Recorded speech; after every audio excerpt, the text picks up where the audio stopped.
ساتویں صدی عیسوی کے آخر میں اندلس یعنی موجودہ اسپین پر عیسائی بادشاہ راڈرک کی حکومت تھی۔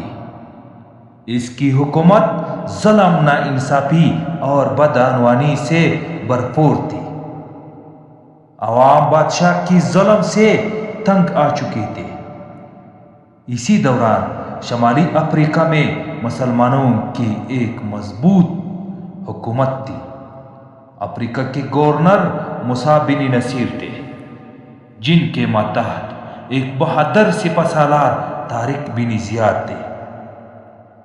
اندلس کے ایک مقامی حاکم جولیان نے مسلمانوں سے مدد مانگی، کیونکہ راڈرک نے اس پر ظلم کیا تھا۔ موسیٰ بن نصیر نے حالات کا جائزہ لیا اور طارق بن زیاد کو ایک محدود فوج کے ساتھ اندلس بھیجنے کا فیصلہ کیا۔ مسلمان فوج کی کل تعداد 7,000 سپاہی تیار کی۔ سن 711 میں طارق بن زیاد نے افریقہ سے کشتیوں کے ذریعے سمندر عبور کیا اور اندلس کے ساحل پر اترے۔ جس پہاڑ پر طارق بن زیاد اترے وہ بعد میں جبل طارق کہلایا، یعنی طارق کا پہاڑ۔ جب فوج ساحل پر اتری تو طارق بن زیاد نے کشتیوں کو آگ لگا دی، سب کشتیوں کو جلایا تاکہ واپسی کا امید ختم ہو جائے اور سپاہی پوری ہمت کے ساتھ لڑے۔ پھر طارق بن زیاد نے ایک مشہور تاریخی خطبہ دیا: اے لوگو، اے ایمان والو، اے مجاہدو، اب تمہارے سامنے دشمن ہے اور پیچھے سمندر، اللہ کے سوا کوئی مددگار نہیں۔ صبر اور ثابت قدمی سے کام لو، کامیابی تمہاری ہوگی۔ اگر مر جائے تو شہید اور اگر فاتح ہو گیا تو غازی۔ یہ خطبہ سپاہیوں کے حوصلے بلند کرنے کا سبب بنا اور میدان جنگ میں شیروں کی طرح کود پڑے۔ ایک طرف 7,000 مسلمان سپاہی جو تعداد اور وسائل کے لحاظ سے بہت کم تھی، مگر ارادے اور یقین پختہ تھے۔ دوسری طرف بہت بڑی فوج اور زیادہ وسائل، تقریباً 1 لاکھ کے قریب فوج تھی۔ دونوں فوجیں آمنے سامنے ہوئی۔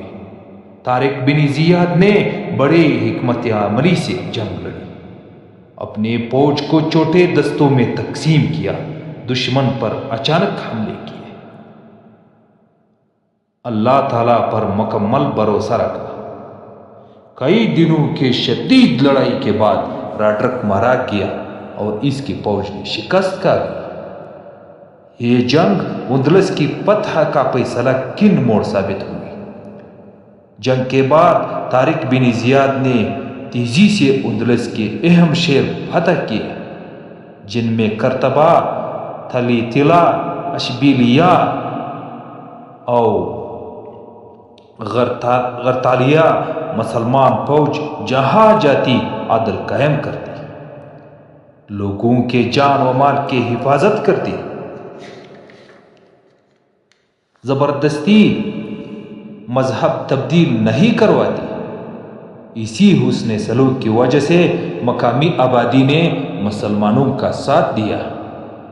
طارق بن زیاد کے شاندار فتوحات کی خبر سن کر موسیٰ بن نصیر بڑی فوج کے ساتھ اندلس پہنچے۔